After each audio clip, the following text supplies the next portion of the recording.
ಓಂ ಶಾಂತಿ. ಮುರುಳಿ ದಿನಾಂಕ 28/7/2025. ಬಾಪ್ದಾದ ಮಧುಬನ. ಮಧುರ ಮಕ್ಕಳೇ, ಈಗ ಪುನಃ ವಿಶ್ವದಲ್ಲಿ ಶಾಂತಿ ಸ್ಥಾಪನೆ ಆಗುತ್ತಿದೆ ಅನ್ನುವ ಖುಷಿಯ ಸಮಾಚಾರವನ್ನು ಎಲ್ಲರಿಗೂ ತಿಳಿಸಿ. ಪರಮಾತ್ಮ ತಂದೆ ಬಂದಿರುವುದೇ ಕೇವಲ ಒಂದು ಆದಿ ಸನಾತನ ದೇವಿ ದೇವತಾ ಧರ್ಮವನ್ನು ಸ್ಥಾಪನೆ ಮಾಡಲು. ಇಂದಿನ ಪ್ರಶ್ನೆ ಆಗಿದೆ, ಮಕ್ಕಳಾದ ನಿಮಗೆ ಬಾರಿ ಬಾರಿಗೂ ಪರಮಾತ್ಮ ತಂದೆಯ ನೆನಪಿನಲ್ಲಿ ಇರಿ ಎಂದು ಏಕೆ ಸೂಚನೆಯನ್ನು ನೀಡಲಾಗುತ್ತದೆ? ಉತ್ತರ, ಎವ್ವರ್ ಹೆಲ್ದಿ ಆಗುವುದಕ್ಕೋಸ್ಕರ, ಅಂದರೆ ಸದಾ ಆರೋಗ್ಯವಂತರಾಗುವುದಕ್ಕೋಸ್ಕರ ಮತ್ತು ಸದಾ ಪಾವನರಾಗುವುದಕ್ಕೋಸ್ಕರ ನೆನಪೇ ಆಧಾರ ಆಗಿದೆ. ಆದ್ದರಿಂದ ಯಾವಾಗ ಸಮಯ ಸಿಗುತ್ತದೆಯೋ ಆಗ ತಂದೆಯ ನೆನಪಿನಲ್ಲಿ ಸ್ಥಿತಾಗಿ ಬೆಳಗ್ಗೆ ಬೆಳಗ್ಗೆ ಸ್ನಾನವನ್ನು ಮಾಡಿಕೊಂಡು ಪುನಃ ಏಕಾಂತದಲ್ಲಿ ಸುತ್ತಾಡಿ ಅಥವಾ ಏಕಾಂತದಲ್ಲಿ ಒಂದು ಸ್ಥಾನದಲ್ಲಿ ಹೋಗಿ ಕುಳಿತುಕೊಳ್ಳಿ. ಮಧುಬನದಲ್ಲಿ ನಿಮಗೆ ಅಪಾರ ಸಂಪಾದನೆ ಆಗುತ್ತದೆ. ತಂದೆಯ ನೆನಪಿನ ಮೂಲಕ ನೀವು ವಿಶ್ವಕ್ಕೆ ಮಾಲೀಕರಾಗುತ್ತೀರಾ. ಓಂ ಶಾಂತಿ. ಮಧುರ ಮಕ್ಕಳಿಗೆ ಗೊತ್ತಿದೆ, ಈ ಸಮಯದಲ್ಲಿ ಎಲ್ಲರೂ ವಿಶ್ವದಲ್ಲಿ ಶಾಂತಿ ಸ್ಥಾಪನೆ ಆಗಬೇಕು ಎಂದು ಬಯಸುತ್ತಾರೆ. ವಿಶ್ವದಲ್ಲಿ ಹೇಗೆ ಶಾಂತಿಯನ್ನು ಸ್ಥಾಪನೆ ಮಾಡುವುದು ಅನ್ನುವ ಶಬ್ದದ ಬಗ್ಗೆ ಕೇಳುತ್ತಿರುತ್ತಾರೆ. ಆದರೆ ಯಾವಾಗ ವಿಶ್ವದಲ್ಲಿ ಶಾಂತಿ ಇತ್ತು? ಆದ್ದರಿಂದ ಈಗ ಪುನಃ ವಿಶ್ವದಲ್ಲಿ ಶಾಂತಿ ಸ್ಥಾಪನೆ ಆಗಬೇಕು ಎಂದು ನಾವೆಲ್ಲರೂ ಬಯಸುತ್ತಿದ್ದೇವೆ. ಯಾವಾಗ ಶಾಂತಿ ಇತ್ತು ಅನ್ನುವುದು ಯಾರಿಗೂ ಗೊತ್ತಿಲ್ಲ. ಈಗ ಮಕ್ಕಳಾದ ನಿಮಗೆ ಗೊತ್ತಿದೆ, ಯಾವಾಗ ವಿಶ್ವದಲ್ಲಿ ಶಾಂತಿ ಇತ್ತೋ ಆಗ ಇಡೀ ವಿಶ್ವದಲ್ಲಿ ಈ ಲಕ್ಷ್ಮೀ ನಾರಾಯಣರ ರಾಜ್ಯ ಇತ್ತು. ಈ ಸಮಯದವರೆಗೂ ಲಕ್ಷ್ಮೀ ನಾರಾಯಣರ ಮಂದಿರವನ್ನು ನಿರ್ಮಾಣ ಮಾಡುತ್ತಿರುತ್ತಾರೆ.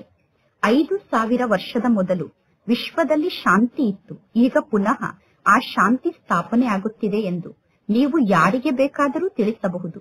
ಯಾರು ಶಾಂತಿಯನ್ನು ಸ್ಥಾಪನೆ ಮಾಡುತ್ತಾರೆ ಅನ್ನುವುದು ಮನುಷ್ಯರಿಗೆ ಗೊತ್ತಿಲ್ಲ. ಅಂದ ಮೇಲೆ ಮಕ್ಕಳಿಗೆ ಪರಮಾತ್ಮ ತಂದೆ ತಿಳಿಸಿದ್ದಾರೆ, ನೀವೀಗ ಯಾರಿಗಾದರೂ ತಿಳಿಸಿ ವಿಶ್ವದಲ್ಲಿ ಶಾಂತಿ ಯಾವಾಗ ಇತ್ತು ಎಂದು. ವಿಶ್ವದಲ್ಲಿ ಶಾಂತಿ ಯಾವಾಗ ಇತ್ತು ಎಂದು ನೀವು ಬರೆಯಬಹುದು. ವಿಶ್ವದಲ್ಲಿ ಶಾಂತಿ ಯಾವಾಗ ಇತ್ತು ಎಂದು ಪತ್ರದಲ್ಲಿ ಬರೆದು ಯಾರಿಗಾದರೂ ತಿಳಿಸುವಷ್ಟು ಸಾಹಸ ಇನ್ನೂ ಮಕ್ಕಳಲ್ಲಿ ಇಲ್ಲ. ಪತ್ರಿಕೆಯಲ್ಲಿ ನೀವು ಈ ಶಬ್ದವನ್ನೂ ಕೂಡ ಕೇಳುತ್ತೀರಾ. ಎಲ್ಲರೂ ವಿಶ್ವದಲ್ಲಿ ಶಾಂತಿ ಸ್ಥಾಪನೆ ಆಗಬೇಕು ಎಂದು ಹೇಳುತ್ತಿರುತ್ತಾರೆ. ಯಾವಾಗ ಯುದ್ಧ ನಡೆಯುತ್ತದೆಯೋ ಆಗ ಮನುಷ್ಯರು ವಿಶ್ವ ಶಾಂತಿಗೋಸ್ಕರ ಯಜ್ಞವನ್ನು ರಚನೆ ಮಾಡುತ್ತಾರೆ. ಯಾವ ಯಜ್ಞವನ್ನು ರಚನೆ ಮಾಡುತ್ತಾರೆ? ರುದ್ರ ಯಜ್ಞವನ್ನು ರಚನೆ ಮಾಡುತ್ತಾರೆ. ಈಗ ಮಕ್ಕಳಿಗೆ ಗೊತ್ತಿದೆ, ಈ ಸಮಯದಲ್ಲಿ ಯಾವ ಪರಮಾತ್ಮ ತಂದೆಗೆ ರುದ್ರ ಎಂದು ಕರೆಯಲಾಗುತ್ತದೆಯೋ ಆ ಪರಮಾತ್ಮ ತಂದೆ ಈ ಜ್ಞಾನ ಯಜ್ಞವನ್ನು ರಚನೆ ಮಾಡಿದ್ದಾರೆ. ವಿಶ್ವದಲ್ಲಿ ಈಗ ಪುನಃ ಶಾಂತಿ ಸ್ಥಾಪನೆ ಆಗುತ್ತಾ ಇದೆ. ಹೊಸ ಜಗತ್ತಾದ ಸತ್ಯುಗದಲ್ಲಿ ಶಾಂತಿ ಇತ್ತು ಅಂದ ಮೇಲೆ ಸತ್ಯುಗದಲ್ಲಿ ರಾಜ್ಯವನ್ನು ಆಳುವಂತವರೂ ಕೂಡ ಇರಲೇಬೇಕು ತಾನೆ. ನಿರಾಕಾರಿ ಜಗತ್ತಿನಲ್ಲಿ ವಿಶ್ವದಲ್ಲಿ ಶಾಂತಿ ಇತ್ತು ಎಂದು ಹೇಳಲು ಸಾಧ್ಯ ಇಲ್ಲ. ನಿರಾಕಾರಿ ಜಗತ್ತಿನಲ್ಲಿ ಕೇವಲ ಶಾಂತಿಯೇ ಇದೆ. ವಿಶ್ವದಲ್ಲಿ ಮನುಷ್ಯರು ಇರುತ್ತಾರೆ. ನಿರಾಕಾರಿ ಜಗತ್ತಿಗೆ ವಿಶ್ವ ಎಂದು ಕರೆಯುವುದಿಲ್ಲ, ಅದು ಶಾಂತಿಧಾಮ ಆಗಿದೆ. ಪರಮಾತ್ಮ ತಂದೆ ಬಾರಿ ಬಾರಿಗೂ ತಿಳಿಸುತ್ತಾರೆ. ಆದರೂ ಕೂಡ ಕೆಲವರು ತಂದೆಯ ಮಾತನ್ನು ಮರೆತು ಬಿಡುತ್ತಾರೆ. ಕೆಲವರ ಬುದ್ಧಿಯಲ್ಲಿ ಈ ಜ್ಞಾನದ ಮಾತು ಧಾರಣೆ ಆಗಿದೆ. ಅವರು ಪುನಃ ಅನ್ಯರಿಗೆ ಜ್ಞಾನವನ್ನು ತಿಳಿಸಲು ಸಾಧ್ಯ.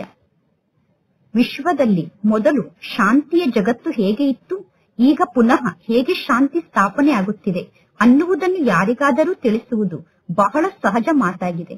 ಭಾರತದಲ್ಲಿ ಯಾವಾಗ ಆದಿ ಸನಾತನ ದೇವಿ ದೇವತಾ ಧರ್ಮದ ರಾಜ್ಯ ಇತ್ತು ಆಗ ಒಂದೇ ಧರ್ಮ ಇತ್ತು, ವಿಶ್ವದಲ್ಲಿ ಶಾಂತಿ ಇತ್ತು. ಇದೆಲ್ಲ ಬಹಳಷ್ಟು ಸಹಜವಾಗಿ ತಿಳಿಸುವಂತಹ ಮಾತಾಗಿದೆ ಮತ್ತು ಬರೆಯುವಂತಹ ಮಾತಾಗಿದೆ. ಅಂದರೆ ಪತ್ರದ ಮೂಲಕ ಬರೆದು ಅನ್ಯರಿಗೆ ತಿಳಿಸುವಂತಹ ಮಾತಾಗಿದೆ. ದೊಡ್ಡ ದೊಡ್ಡ ಮಂದಿರವನ್ನು ನಿರ್ಮಾಣ ಮಾಡುವಂತವರಿಗೆ ನೀವು ಇಂದಿನಿಂದ 5000 ವರ್ಷದ ಮೊದಲು ವಿಶ್ವದಲ್ಲಿ ಶಾಂತಿ ಇತ್ತು, ಯಾವಾಗ ಈ ಲಕ್ಷ್ಮೀ ನಾರಾಯಣರ ರಾಜ್ಯ ಇತ್ತು ಆಗ ವಿಶ್ವದಲ್ಲಿ ಶಾಂತಿ ಇತ್ತು. ಆದ್ದರಿಂದ ನೀವು ಈ ಲಕ್ಷ್ಮೀ ನಾರಾಯಣರ ಮಂದಿರವನ್ನು ನಿರ್ಮಾಣ ಮಾಡುತ್ತೀರಾ ಎಂದು ಪತ್ರದಲ್ಲಿ ಬರೆಯಬಹುದು. ಭಾರತದಲ್ಲಿ ಯಾವಾಗ ಈ ಲಕ್ಷ್ಮೀ ನಾರಾಯಣರ ರಾಜ್ಯ ಇತ್ತು ಆಗ ಬೇರೆ ಯಾವ ಧರ್ಮವೂ ಇರಲಿಲ್ಲ. ಇದು ಬಹಳ ಸಹಜವಾಗಿ ಅರ್ಥ ಮಾಡಿಕೊಳ್ಳುವಂತಹ ಮಾತಾಗಿದೆ ಮತ್ತು ಇದು ಬಹಳಷ್ಟು ಅರ್ಥ ಮಾಡಿಕೊಳ್ಳಬೇಕಾದಂತಹ ಒಳ್ಳೆಯ ಮಾತಾಗಿದೆ ಮತ್ತು ಬುದ್ಧಿವಂತಿಕೆಯ ಮಾತಾಗಿದೆ. ನಾಟಕದ ಅನುಸಾರ ಮುಂದೆ ಹೋದಂತೆ ಎಲ್ಲರೂ ಈ ಮಾತನ್ನು ಅರ್ಥ ಮಾಡಿಕೊಳ್ಳುತ್ತಾರೆ. ನೀವು ಎಲ್ಲರಿಗೂ ಈ ಖುಷಿಯ ಸಮಾಚಾರವನ್ನು ತಿಳಿಸಬಹುದು. ನೀವು ಪಾಂಪ್ಲೆಂಟ್ ಅನ್ನು ಪ್ರಿಂಟ್ ಮಾಡಿಸಬಹುದು. ಬಹಳ ಒಳ್ಳೆಯ ಸುಂದರವಾದ ಕಾರ್ಡ್ನಲ್ಲಿ ವಿಶ್ವದಲ್ಲಿ ಶಾಂತಿ ಯಾವಾಗ ಇತ್ತು, ಶಾಂತಿ ಹೇಗೆ ಸ್ಥಾಪನೆ ಆಗುತ್ತದೆ ಎಂದು ನೀವು ಪ್ರಿಂಟ್ ಮಾಡಿಸಬೇಕು. ಇಂದಿನಿಂದ 5000 ವರ್ಷದ ಮೊದಲು ವಿಶ್ವದಲ್ಲಿ ಶಾಂತಿ ಇತ್ತು. ಯಾವಾಗ ಹೊಸ ಜಗತ್ತು, ಹೊಸ ಭಾರತ ಇತ್ತು, ಆಗ ವಿಶ್ವದಲ್ಲಿ ಶಾಂತಿ ಇತ್ತು.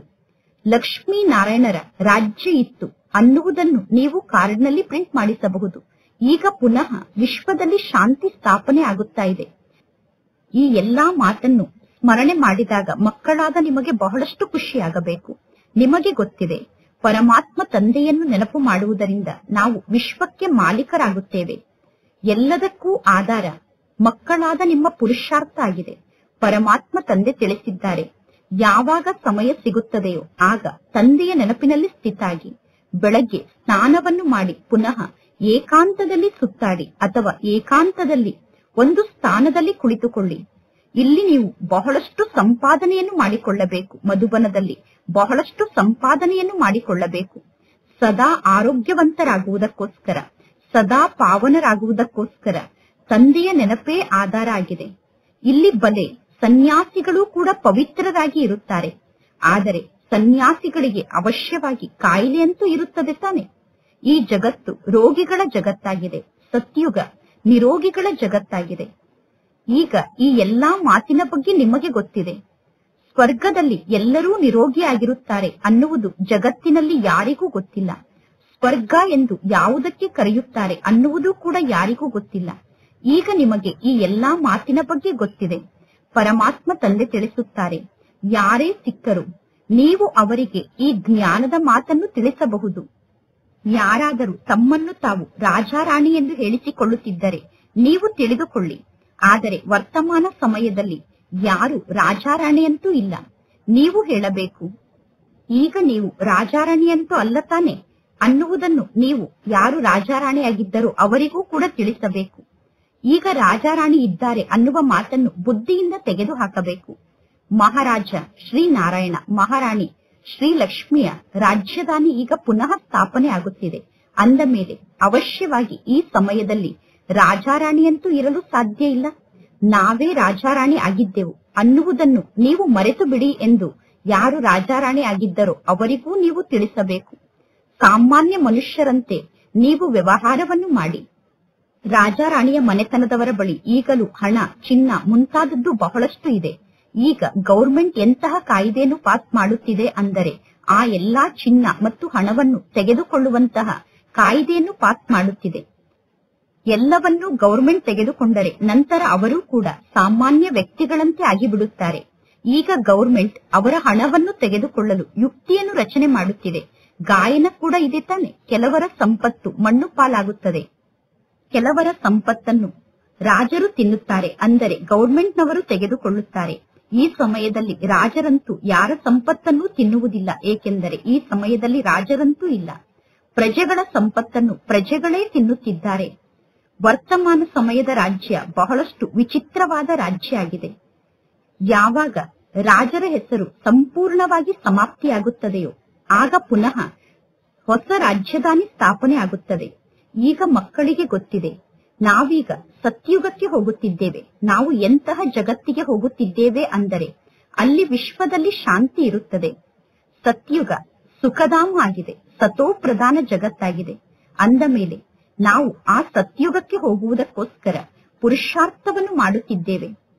ಈಗ ಮಕ್ಕಳಾದ ನೀವು ಬಹಳಷ್ಟು ವೈಭವದಿಂದ ಕುಳಿತು ಚೆನ್ನಾಗಿ ಜ್ಞಾನವನ್ನು ತಿಳಿಸಿ.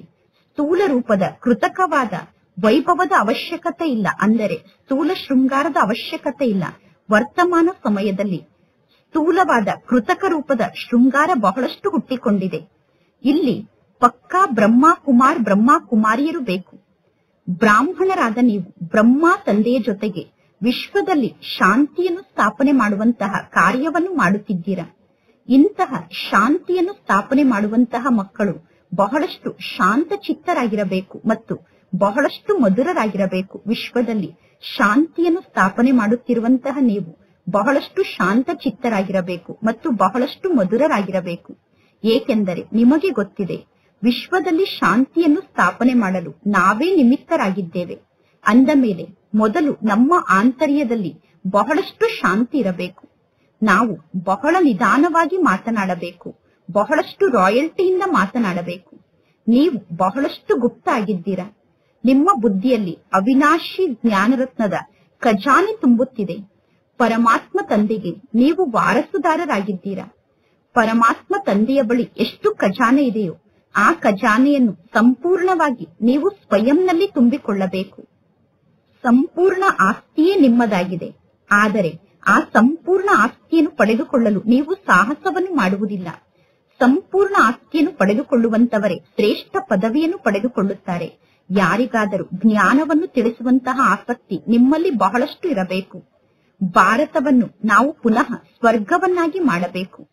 ಸ್ಥೂಲ ಉದ್ಯೋಗ ವ್ಯವಹಾರವನ್ನು ಮಾಡುವುದರ ಜೊತೆಗೆ ಈ ಈಶ್ವರನ ಸೇವೆಯನ್ನು ಕೂಡ ಮಾಡಬೇಕು. ಆದ್ದರಿಂದ ಪರಮಾತ್ಮ ತಂದೆ ಬೇಗ ಬೇಗ ಸೇವೆಯನ್ನು ಮಾಡಿ ಎಂದು ಹೇಳುತ್ತಿರುತ್ತಾರೆ. ಆದರೂ ಕೂಡ ಸೇವೆ ನಾಟಕದ ಅನುಸಾರವೇ ನಡೆಯುತ್ತದೆ. ಪ್ರತಿಯೊಬ್ಬರು ಸಮಯಕ್ಕೆ ತಕ್ಕಂತೆ ನಡೆಯುತ್ತಿದ್ದಾರೆ, ಅಂದರೆ ಸಮಯಕ್ಕೆ ತಕ್ಕಂತೆ ವ್ಯವಹಾರವನ್ನು ಮಾಡುತ್ತಿದ್ದಾರೆ. ಇಲ್ಲಿ ಮಕ್ಕಳಿಗೆ ಪರಮಾತ್ಮ ತಂದೆ ಪುರುಷಾರ್ಥವನ್ನು ಮಾಡಿಸುತ್ತಿದ್ದಾರೆ. ಈಗ ಮಕ್ಕಳಿಗೆ ನಿಶ್ಚಯ ಇದೆ, ಈಗ ಸಮಯ ಬಹಳ ಕಡಿಮೆ ಇದೆ, ಈಗ ಇದು ನಮ್ಮ ಅಂತಿಮ ಜನ್ಮ ಆಗಿದೆ. ನಂತರ ನಾವು ಪುನಃ ಸ್ವರ್ಗಕ್ಕೆ ಹೋಗುತ್ತೇವೆ. ಇದು ದುಃಖಧಾಮ ಆಗಿದೆ. ನಂತರ ಸುಖಧಾಮ ಬರುತ್ತದೆ. ನಾವು ಪುನಃ ಸುಖಧಾಮಕ್ಕೆ ಹೋಗುತ್ತೇವೆ. ಸುಖಧಾಮವನ್ನು ನಿರ್ಮಾಣ ಮಾಡಲು ಸಮಯ ಅಂತೂ ಬೇಕು ತಾನೆ. ಪರಮಾತ್ಮ ತಂದೆ ತಿಳಿಸುತ್ತಾರೆ, ಇದು ಸಣ್ಣ ವಿನಾಶ ಅಲ್ಲ. ಹೊಸ ಮನೆಯನ್ನು ನಿರ್ಮಾಣ ಮಾಡುತ್ತಾರೆ. ನಂತರ ಹೊಸ ಮನೆಯ ನೆನಪು ಕಾಯ್ದೆಗನುಸಾರವಾಗಿ ಬರುತ್ತಿರುತ್ತದೆ. ಅದು ಹದ್ದಿನ ಮಾತಾಗಿದೆ. ಲೌಕಿಕ ಜಗತ್ತಿನಲ್ಲಿ ಹೊಸ ಮನೆಗೆ ಹೋದ ತಕ್ಷಣ ಅವರ ಸಂಬಂಧಿಗಳೇನು ಬದಲಾಗುವುದಿಲ್ಲ. ಇಲ್ಲಿ ಈ ಹಳೆಯ ಜಗತ್ತೇ ಬದಲಾಗುತ್ತದೆ. ಅಂದ ಮೇಲೆ ಯಾರು ಚೆನ್ನಾಗಿ ಶಿಕ್ಷಣವನ್ನು ಕಲಿಯುತ್ತಾರೋ ಅವರು ರಾಜ್ಯ ಕುಲದಲ್ಲಿ ಬರುತ್ತಾರೆ, ಇಲ್ಲದಿದ್ದರೆ ಪ್ರಜೆಗಳಾಗುತ್ತಾರೆ. ಮಕ್ಕಳಿಗೆ ಬಹಳಷ್ಟು ಖುಷಿ ಇರಬೇಕು. ಪರಮಾತ್ಮ ತಂದೆ ತಿಳಿಸಿದ್ದಾರೆ, 50 ಜನ್ಮ ಅಥವಾ 60 ಜನ್ಮದವರೆಗೂ ನೀವು ಸುಖವನ್ನು ಪಡೆದುಕೊಳ್ಳುತ್ತೀರಾ. ದ್ವಾಪರ ಯುಗದಲ್ಲಿ ನಿಮ್ಮ ಬಳಿ ಬಹಳಷ್ಟು ಧನ ಸಂಪತ್ತು ಇರುತ್ತದೆ. ನಂತರ ನೀವು ದುಃಖಿಗಳಾಗುತ್ತೀರಾ. ರಾಜರು ಯಾವಾಗ ಪರಸ್ಪರ ಜಗಳವನ್ನು ಮಾಡುತ್ತಾರೋ, ಹೊಡೆದಾಡುತ್ತಾರೋ, ರಾಜರ ಮಧ್ಯದಲ್ಲಿ ಯಾವಾಗ ಬಿರುಕು ಬರುತ್ತದೆಯೋ, ಅಂದರೆ ಘರ್ಷಣೆ ಉಂಟಾಗುತ್ತದೆಯೋ, ಆಗ ದುಃಖ ಪ್ರಾರಂಭ ಆಗುತ್ತದೆ. ಮೊದಲು ಆಹಾರ ಧಾನ್ಯ ಬಹಳಷ್ಟು ಕಡಿಮೆ ರೇಟ್ಗೆ ಸಿಗುತ್ತಿತ್ತು. ಬರಗಾಲ ಮುಂತಾದದ್ದು ನಂತರ ಬರುತ್ತದೆ. ಮೊದಲು ಬರಗಾಲ ಮುಂತಾದದ್ದು ಇರಲಿಲ್ಲ, ನಂತರ ಬರಗಾಲ ಮುಂತಾದದ್ದು ಹುಟ್ಟಿಕೊಂಡಿದೆ. ನಿಮ್ಮ ಬಳಿ ಮೊದಲು ಬಹಳಷ್ಟು ಹಣ ಇತ್ತು. ಸತೋ ಪ್ರಧಾನರಿಂದ ನಿಧಾನವಾಗಿ ನೀವು ತಮೋ ಪ್ರಧಾನ ಸ್ಥಿತಿಯನ್ನು ತಲುಪುತ್ತೀರಾ. ಅಂದ ಮೇಲೆ ಮಕ್ಕಳಿಗೆ ಆಂತರ್ಯದಲ್ಲಿ ಬಹಳಷ್ಟು ಖುಷಿ ಇರಬೇಕು. ಈಗ ಒಂದು ವೇಳೆ ನಿಮಗೆ ಸ್ವಯಂಗೆ ಖುಷಿ ಇಲ್ಲ ಅಂದರೆ, ನಿಮಗೆ ಸ್ವಯಂಗೆ ಶಾಂತಿ ಇಲ್ಲ ಅಂದರೆ, ನೀವು ವಿಶ್ವದಲ್ಲಿ ಶಾಂತಿಯನ್ನು ಹೇಗೆ ಸ್ಥಾಪನೆ ಮಾಡಲು ಸಾಧ್ಯ? ಬಹಳಷ್ಟು ಮಕ್ಕಳ ಬುದ್ಧಿಯಲ್ಲಿ ಅಶಾಂತಿ ಇರುತ್ತದೆ. ಶಾಂತಿಯ ವರದಾನವನ್ನು ನೀಡುವುದಕ್ಕೋಸ್ಕರ ಪರಮಾತ್ಮ ತಂದೆ ಬರುತ್ತಾರೆ. ತಂದೆ ತಿಳಿಸುತ್ತಾರೆ, ತಂದೆಯಾದ ನನ್ನನ್ನು ನೀವು ನೆನಪು ಮಾಡಿ. ನೀವು ತಮೋ ಪ್ರಧಾನ ಆಗಿರುವ ಕಾರಣ ಏನು ಆತ್ಮ ಅಶಾಂತ ಆಗಿದೆಯೋ, ತಂದೆಯ ನೆನಪಿನ ಮೂಲಕ ನೀವು ಸತೋ ಪ್ರಧಾನರಾಗುತ್ತೀರಾ. ಆಗ ಆತ್ಮ ಶಾಂತ ಆಗುತ್ತದೆ. ಆದರೆ ಮಕ್ಕಳು ತಂದೆಯ ನೆನಪಿನಲ್ಲಿ ಸ್ಥಿತ ಆಗುವಂತಹ ಪರಿಶ್ರಮವನ್ನು ಪಡುವುದು ತಂದೆಗೆ ಬಂದು ತಲುಪುವುದಿಲ್ಲ. ತಂದೆಯ ನೆನಪಿನಲ್ಲಿ ನೀವು ಸ್ಥಿತ ಆಗದೇ ಇರುವ ಕಾರಣ ಪುನಃ ಮಾಯೆಯ ಬಿರುಗಾಳಿ ನಿಮ್ಮ ಜೀವನದಲ್ಲಿ ಬರುತ್ತಿರುತ್ತದೆ. ತಂದೆಯ ನೆನಪಿನಲ್ಲಿ ಇದ್ದು ನೀವು ಸಂಪೂರ್ಣ ಪಾವನ ಆಗದೇ ಇದ್ದರೆ ನೀವು ಶಿಕ್ಷೆಯನ್ನು ಅನುಭವ ಮಾಡಬೇಕಾಗುತ್ತದೆ. ನಂತರ ನಿಮ್ಮ ಪದವಿ ಕೂಡ ಭ್ರಷ್ಟ ಆಗುತ್ತದೆ. ನಾವು ಸ್ವರ್ಗಕ್ಕಂತೂ ಹೋಗುತ್ತೇವೆ ಎಂದು ಎಂದೂ ತಿಳಿದುಕೊಳ್ಳಬೇಡಿ. ಅರೆ, ಪೆಟ್ಟನ್ನು ತಿಂದು 1 ಪೈಸೆಯ ಸುಖವನ್ನು ಪಡೆದುಕೊಳ್ಳುವುದೇನು ಒಳ್ಳೆಯ ಮಾತಾಗಿದೆಯೇನು? ಮನುಷ್ಯರು ಶ್ರೇಷ್ಠ ಪದವಿಯನ್ನು ಪಡೆದುಕೊಳ್ಳಲು ಎಷ್ಟೊಂದು ಪುರುಷಾರ್ಥವನ್ನು ಮಾಡುತ್ತಾರೆ. ಯಾವ ಪದವಿ ಸಿಕ್ಕರೂ ಪರವಾಗಿಲ್ಲ ಎಂದು ಮನುಷ್ಯರು ತಿಳಿದುಕೊಳ್ಳುವುದಿಲ್ಲ. ಪುರುಷಾರ್ಥವನ್ನು ಯಾರು ಮಾಡುವುದಿಲ್ಲವೋ ಅವರಿಗೆ ಏನೂ ಪ್ರಾಪ್ತಿ ಸಿಗುವುದಿಲ್ಲ. ಪುರುಷಾರ್ಥವನ್ನು ಮಾಡದೇ ಇದ್ದರೆ ಏನೂ ಆಗಲು ಸಾಧ್ಯ ಇಲ್ಲ. ಭಿಕ್ಷೆಯನ್ನು ಬೇಡುವಂತಹ ಸಾಧುಗಳು ಕೂಡ ತಮ್ಮ ಬಳಿ ಹಣವನ್ನು ಸಂಗ್ರಹ ಮಾಡಿ ಇಟ್ಟುಕೊಳ್ಳುತ್ತಾರೆ. ಹಣಕ್ಕೋಸ್ಕರ ಎಲ್ಲರೂ ಕೂಡ ಹಸಿದಿದ್ದಾರೆ. ಎಲ್ಲರಿಗೂ ಹಣದ ಹಸಿವಿದೆ. ಹಣದ ಮೂಲಕ ಎಲ್ಲಾ ಮಾತಿನಲ್ಲೂ ಸುಖ ಸಿಗುತ್ತದೆ. ಈಗ ಮಕ್ಕಳಾದ ನಿಮಗೆ ಗೊತ್ತಿದೆ, ಪರಮಾತ್ಮ ತಂದೆಯ ಮೂಲಕ ನಾವು ಅಪಾರ ಧನ ಸಂಪತ್ತನ್ನು ಪಡೆದುಕೊಳ್ಳುತ್ತೇವೆ.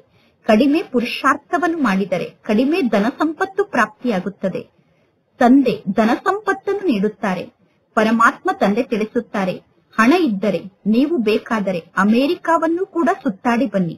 ಎಷ್ಟು ಜಾಸ್ತಿ ಸಮಯ ನೀವು ತಂದೆಯನ್ನು ನೆನಪು ಮಾಡುತ್ತೀರೋ ಮತ್ತು ಸೇವೆಯನ್ನು ಮಾಡುತ್ತೀರೋ ಅಷ್ಟು ನೀವು ಸುಖವನ್ನು ಪಡೆದುಕೊಳ್ಳುತ್ತೀರಾ. ಪರಮಾತ್ಮ ತಂದೆ ಪ್ರತಿ ಮಾತಿನಲ್ಲೂ ಪುರುಷಾರ್ಥವನ್ನು ಮಾಡಿಸುತ್ತಾರೆ. ಮಕ್ಕಳನ್ನು ಶ್ರೇಷ್ಠರನ್ನಾಗಿ ಮಾಡುತ್ತಾರೆ. ಲೌಕಿಕ ತಂದೆ ಕೂಡ ತಿಳಿದುಕೊಳ್ಳುತ್ತಾರೆ, ಮಕ್ಕಳು ತಂದೆಯಾದ ನನ್ನ ಹೆಸರನ್ನು ಪ್ರಸಿದ್ಧಗೊಳಿಸುತ್ತಾರೆ, ನನ್ನ ಕುಲದ ಹೆಸರನ್ನು ಪ್ರಸಿದ್ಧಗೊಳಿಸುತ್ತಾರೆ ಎಂದು.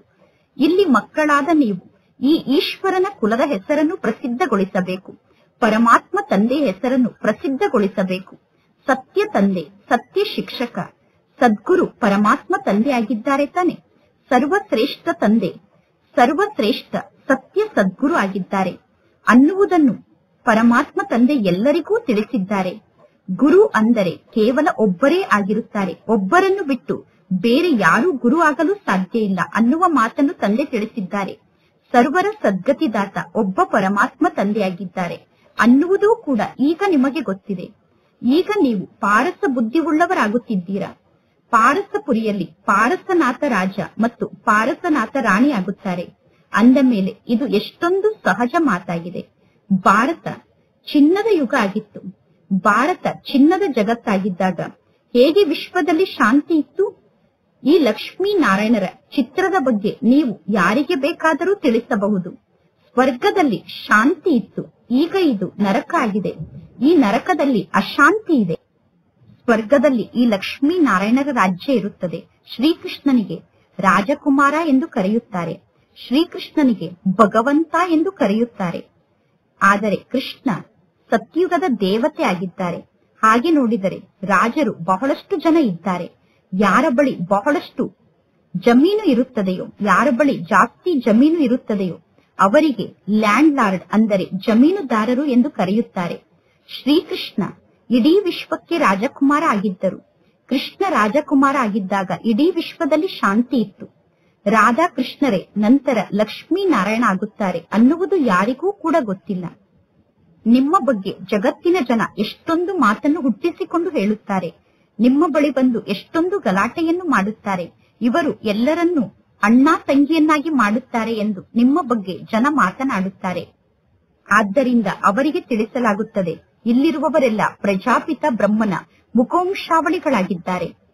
ಈ ಮುಖವಂಶಾವಳಿಗಳ ಬಗ್ಗೆ ಗಾಯನ ಕೂಡ ಇದೆ, ಬ್ರಾಹ್ಮಣ ದೇವಿ ದೇವತಾಯ ನಮಃ ಎಂದು. ಬ್ರಾಹ್ಮಣರು ಕೂಡ ಆ ದೇವತೆಗಳಿಗೆ ನಮಸ್ಕಾರವನ್ನು ಮಾಡುತ್ತಾರೆ. ಏಕೆಂದರೆ ದೇವತೆಗಳು ಸತ್ಯವಾಗಿಯೂ ಸೋದರ ಸೋದರಿಯರಾಗಿದ್ದಾರೆ, ಪವಿತ್ರರಾಗಿ ಇರುತ್ತಾರೆ. ಅಂದ ಮೇಲೆ ಪವಿತ್ರತೆಗೆ ಏಕೆ ಗೌರವವನ್ನು ಕೊಡುವುದಿಲ್ಲ? ಪವಿತ್ರತೆಗೆ ಅವಶ್ಯವಾಗಿ ಗೌರವವನ್ನು ನೀಡಲಾಗುತ್ತದೆ. ಕನ್ಯೆ ಪವಿತ್ರ ಆಗಿ ಇದ್ದಾಗ ಎಲ್ಲರೂ ಕನ್ಯೆಯ ಕಾಲಿಗೆ ನಮಸ್ಕಾರವನ್ನು ಮಾಡುತ್ತಾರೆ. ಹೊರಗಡೆ ಜಗತ್ತಿನಿಂದ ಯಾರೆಲ್ಲ ವೀಕ್ಷಕರು ಇಲ್ಲಿಗೆ ಬರುತ್ತಾರೋ, ಅಂದರೆ ವಿದೇಶದಿಂದ ಯಾರೆಲ್ಲ ವಿಸಿಟರ್ ಬರುತ್ತಾರೋ ಅವರೂ ಕೂಡ ಕನ್ಯರಿಗೆ ನಮಸ್ಕಾರವನ್ನು ಮಾಡುತ್ತಾರೆ. ಈ ಸಮಯದಲ್ಲಿ ಕನ್ಯರಿಗೆ ಏಕೆ ಇಷ್ಟೊಂದು ಗೌರವವನ್ನು ಕೊಡುತ್ತಿದ್ದಾರೆ? ಏಕೆಂದರೆ ನೀವು ಬ್ರಹ್ಮ ಕುಮಾರಿಯರಾಗಿದ್ದೀರ ತಾನೆ. ನಿಮ್ಮಲ್ಲಿ ಮೆಜಾರಿಟಿ ಸಂಖ್ಯೆಯಲ್ಲಿ ಕುಮಾರಿಯರೇ ಇದ್ದೀರಾ, ಹೆಚ್ಚು ಸಂಖ್ಯೆಯಲ್ಲಿ ಕುಮಾರಿಯರೇ ಇಲ್ಲಿ ಇದ್ದೀರಾ. ಶಿವಶಕ್ತಿ ಪಾಂಡವ ಸೇನೆ ಎಂದು ಗಾಯನ ಇದೆ, ಅದರಲ್ಲಿ ಪುರುಷರೂ ಕೂಡ ಇದ್ದಾರೆ. ಈ ಜ್ಞಾನ ಮಾರ್ಗದಲ್ಲಿ ಪುರುಷರೂ ಕೂಡ ಇದ್ದಾರೆ, ಆದರೆ ಹೆಚ್ಚು ಸಂಖ್ಯೆಯಲ್ಲಿ ಇಲ್ಲಿ ಮಾತೆಯರಿದ್ದಾರೆ. ಆದ್ದರಿಂದ ಶಿವಶಕ್ತಿಯರು ಎಂದು ಗಾಯನವನ್ನು ಮಾಡಲಾಗುತ್ತದೆ. ಯಾರು ಚೆನ್ನಾಗಿ ಶಿಕ್ಷಣವನ್ನು ಕಲಿಯುತ್ತಾರೋ ಅವರು ಶ್ರೇಷ್ಠರಾಗುತ್ತಾರೆ. ಈಗ ನೀವು ಇಡೀ ವಿಶ್ವದ ಇತಿಹಾಸ ಭೂಗೋಳವನ್ನು ಅರ್ಥ ಮಾಡಿಕೊಂಡಿದ್ದೀರಾ. ಚಕ್ರದ ಬಗ್ಗೆ ಯಾರಿಗಾದರೂ ತಿಳಿಸುವುದು ಬಹಳ ಸಹಜ ಆಗಿದೆ. ಭಾರತ ದೇಶ ಪಾರಸ ಪುರಿಯಾಗಿತ್ತು, ಈಗ ಭಾರತ ದೇಶ ಕಲ್ಲಿನ ಪುರಿಯಾಗಿದೆ. ಅಂದ ಮೇಲೆ ಈಗ ಎಲ್ಲರೂ ಕಲ್ಲಿನ ನಾಥರಾಗಿದ್ದಾರೆ. ಈಗ ಮಕ್ಕಳಾದ ನೀವು 84 ಜನ್ಮದ ಚಕ್ರದ ಬಗ್ಗೆ ಅರ್ಥ ಮಾಡಿಕೊಂಡಿದ್ದೀರಾ. ಈಗ ನಾವು ಮನೆಗೆ ಹೋಗಬೇಕು. ಅಂದ ಮೇಲೆ ಪರಮಾತ್ಮ ತಂದೆಯನ್ನು ನೆನಪು ಮಾಡಬೇಕು. ತಂದೆಯ ನೆನಪಿನ ಮೂಲಕ ಪಾಪ ನಾಶ ಆಗುತ್ತದೆ. ಆದರೆ ಮಕ್ಕಳು ತಂದೆಯನ್ನು ನೆನಪು ಮಾಡುವುದು ತಂದೆಗೆ ಬಂದು ತಲುಪುವುದೇ ಇಲ್ಲ. ಅಂದರೆ ತಂದೆಯನ್ನು ನೆನಪು ಮಾಡುವುದಕ್ಕೋಸ್ಕರ ಮಕ್ಕಳು ಪರಿಶ್ರಮವನ್ನು ಪಡುವುದು ತಂದೆಗೆ ಬಂದು ತಲುಪುವುದಿಲ್ಲ. ಏಕೆಂದರೆ ಮಕ್ಕಳು ಹುಡುಗಾಟಿಕೆಯನ್ನು ಮಾಡುತ್ತಾರೆ. ಬೆಳಗ್ಗೆ ಅಮೃತ ವೇಳೆಯ ಸಮಯದಲ್ಲಿ ಏಳುವುದೇ ಇಲ್ಲ. ಒಂದು ವೇಳೆ ಎದ್ದು ಕುಳಿತುಕೊಂಡರೂ ಕೂಡ ಮಕ್ಕಳಿಗೆ ಯೋಗದಲ್ಲಿ ಖುಷಿಯ ಅನುಭವ ಆಗುವುದಿಲ್ಲ. ನಿದ್ದೆ ಬರಲು ಪ್ರಾರಂಭ ಆಗುತ್ತದೆ. ನಂತರ ಪುನಃ ಹೋಗಿ ಮಲಗಿ ಬಿಡುತ್ತಾರೆ. ಭರವಸಾಹೀನರಾಗಿ ಬಿಡುತ್ತಾರೆ. ಪರಮಾತ್ಮ ತಂದೆ ತಿಳಿಸುತ್ತಾರೆ, ಮಕ್ಕಳೇ, ಇದು ಯುದ್ಧದ ಮೈದಾನ ಆಗಿದೆ. ಈ ಯುದ್ಧದ ಮೈದಾನದಲ್ಲಿ ಎಂದು ಭರವಸೆಯನ್ನು ಕಳೆದುಕೊಂಡು ಭರವಸಾಹೀನರಾಗಬಾರದು. ತಂದೆಯನ್ನು ನೆನಪು ಮಾಡಿದರೆ ನೆನಪಿನ ಬಲದ ಮೂಲಕ ನೀವು ಮಾಯೆಯ ಮೇಲೆ ವಿಜಯವನ್ನು ಪಡೆದುಕೊಳ್ಳಬಹುದು. ನೆನಪಿನ ಶಕ್ತಿಯ ಮೂಲಕ ಮಾಯೆಯ ಮೇಲೆ ವಿಜಯವನ್ನು ಪಡೆದುಕೊಳ್ಳಬೇಕು. ಅಂದ ಮೇಲೆ ತಂದೆಯನ್ನು ನೆನಪು ಮಾಡಲು ಪರಿಶ್ರಮವನ್ನು ಪಡಬೇಕು. ಬಹಳ ಒಳ್ಳೆಯ ಮಕ್ಕಳು ಕೂಡ ತಂದೆಯನ್ನು ಯಥಾರ್ಥವಾಗಿ ನೆನಪು ಮಾಡುವುದಿಲ್ಲ. ಚಾರ್ಟ್ ಅನ್ನು ಬರೆದಾಗ ಲಾಭ ಮತ್ತು ನಷ್ಟದ ಬಗ್ಗೆ ಗೊತ್ತಾಗುತ್ತದೆ. ಪರಮಾತ್ಮ ತಂದೆ ತಿಳಿಸುತ್ತಾರೆ, ಚಾರ್ಟ್ನ ಮೂಲಕ ನಿಮ್ಮ ಸ್ಥಿತಿಯಲ್ಲಿ ಚಮತ್ಕಾರ ಆಗುತ್ತದೆ. ಬ್ರಹ್ಮ ತಂದೆ ಹೇಳುತ್ತಾರೆ, ಚಾರ್ಟ್ ನನ್ನ ಸ್ಥಿತಿಯಲ್ಲಿ ಚಮತ್ಕಾರವನ್ನು ಮಾಡಿ ತೋರಿಸಿದೆ ಎಂದು. ಆದರೆ ಎಲ್ಲೋ ಕೆಲವರು ಈ ರೀತಿ ಚಾರ್ಟ್ ಅನ್ನು ಬರೆಯುತ್ತಾರೆ. ಚಾರ್ಟ್ ಅನ್ನು ಬರೆಯುವ ಮಾತಿನಲ್ಲಿ ಬಹಳಷ್ಟು ಪರಿಶ್ರಮ ಇದೆ. ಬಹಳಷ್ಟು ಸೆಂಟರ್ನ ಮಕ್ಕಳು ಅಸತ್ಯವನ್ನು ಹೇಳಿ ಮಧುಬನಕ್ಕೆ ಬಂದು ಕುಳಿತುಕೊಳ್ಳುತ್ತಾರೆ. ವಿಕರ್ಮವನ್ನು ಮಾಡುತ್ತಿರುತ್ತಾರೆ. ತಂದೆಯ ಆಜ್ಞೆಯನ್ನು ಕಾರ್ಯರೂಪದಲ್ಲಿ ತರದೇ ಇದ್ದರೆ ನೀವು ಸ್ವಯಂಗೆ ಬಹಳಷ್ಟು ನಷ್ಟವನ್ನು ಮಾಡಿಕೊಳ್ಳುತ್ತೀರಾ. ನಿರಾಕಾರ ತಂದೆ ಈ ಜ್ಞಾನದ ಮಾತನ್ನು ನಮಗೆ ತಿಳಿಸುತ್ತಿದ್ದಾರೋ ಅಥವಾ ಸಾಕಾರದಲ್ಲಿರುವ ಬ್ರಹ್ಮ ತಂದೆ ಈ ಜ್ಞಾನದ ಮಾತನ್ನು ನಮಗೆ ತಿಳಿಸುತ್ತಿದ್ದಾರೋ ಅನ್ನುವುದು ಮಕ್ಕಳಿಗೆ ಗೊತ್ತೇ ಆಗುವುದಿಲ್ಲ. ಮಕ್ಕಳಿಗೆ ಬಾರಿ ಬಾರಿಗೂ ತಿಳಿಸಲಾಗುತ್ತದೆ. ಸದಾ ಶಿವ ತಂದೆ ಆದೇಶವನ್ನು ನೀಡುತ್ತಿದ್ದಾರೆ ಎಂದು ತಿಳಿದುಕೊಳ್ಳಿ. ಆಗ ನಿಮ್ಮ ಬುದ್ಧಿ ಪರಮಧಾಮದಲ್ಲಿ ಶಿವ ತಂದೆಯ ಜೊತೆಗೆ ಜೋಡಣೆ ಆಗಿರುತ್ತದೆ. ವರ್ತಮಾನ ಸಮಯದಲ್ಲಿ ನಿಶ್ಚಿತಾರ್ಥ ಆದ ತಕ್ಷಣ ತಮ್ಮ ಫೋಟೋವನ್ನು ಪೇಪರ್ನಲ್ಲಿ ಪ್ರಿಂಟ್ ಮಾಡಿಸುತ್ತಾರೆ. ಅದೇ ರೀತಿ ನೀವು ತಂದೆಯ ಜೊತೆಗೆ ನಿಶ್ಚಿತಾರ್ಥವನ್ನು ಮಾಡಿಕೊಂಡಿರುವ ಫೋಟೋವನ್ನು ಪೇಪರ್ನಲ್ಲಿ ಪ್ರಿಂಟ್ ಮಾಡಿಸಬೇಕು. ಅಂದರೆ ನೀವು ಒಳ್ಳೆಯ ಮನೆಯ ಮಕ್ಕಳಾಗಿರಬೇಕು. ಜಗತ್ತಿನ ಪರಿಸ್ಥಿತಿ ಏನಾಗಿದೆ, ಪುನಃ ಇನ್ನೂ ಜಗತ್ತಿನ ಪರಿಸ್ಥಿತಿ ಏನಾಗುವಂತದ್ದಿದೆ.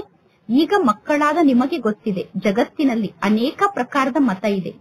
ಇಲ್ಲಿ ಬ್ರಾಹ್ಮಣರಾದ ನಿಮ್ಮ ಜೀವನದಲ್ಲಿ ಕೇವಲ ಒಂದೇ ಒಂದು ಮತ ಇದೆ. ವಿಶ್ವದಲ್ಲಿ ಶಾಂತಿಯನ್ನು ಸ್ಥಾಪನೆ ಮಾಡುವುದಕ್ಕೋಸ್ಕರ ಒಂದೇ ಮತ ನಿಮಗೆ ಪ್ರಾಪ್ತಿಯಾಗುತ್ತದೆ. ನೀವು ಶ್ರೀಮತದಂತೆ ನಡೆದು ವಿಶ್ವದಲ್ಲಿ ಶಾಂತಿಯನ್ನು ಸ್ಥಾಪನೆ ಮಾಡುತ್ತೀರಾ. ಅಂದ ಮೇಲೆ ಮಕ್ಕಳಾದ ನೀವು ಶಾಂತಿಯಲ್ಲಿ ಇರಬೇಕು. ಯಾರು ಮಾಡುತ್ತಾರೋ ಅವರೇ ಪಡೆದುಕೊಳ್ಳುತ್ತಾರೆ. ಇಲ್ಲದಿದ್ದರೆ ಬಹಳಷ್ಟು ನಷ್ಟ ಆಗುತ್ತದೆ. ಜನ್ಮ ಜನ್ಮಾಂತರಕ್ಕೋಸ್ಕರ ನಷ್ಟ ಆಗುತ್ತದೆ. ಮಕ್ಕಳು ಹೇಳುತ್ತಾರೆ, ಚಾರ್ಟ್ ಅನ್ನು ನೋಡಿಕೊಳ್ಳಿ, ನಾನು ಈ ದಿನ ಯಾರಿಗೂ ದುಃಖವನ್ನು ಕೊಡಲಿಲ್ಲ ತಾನೆ.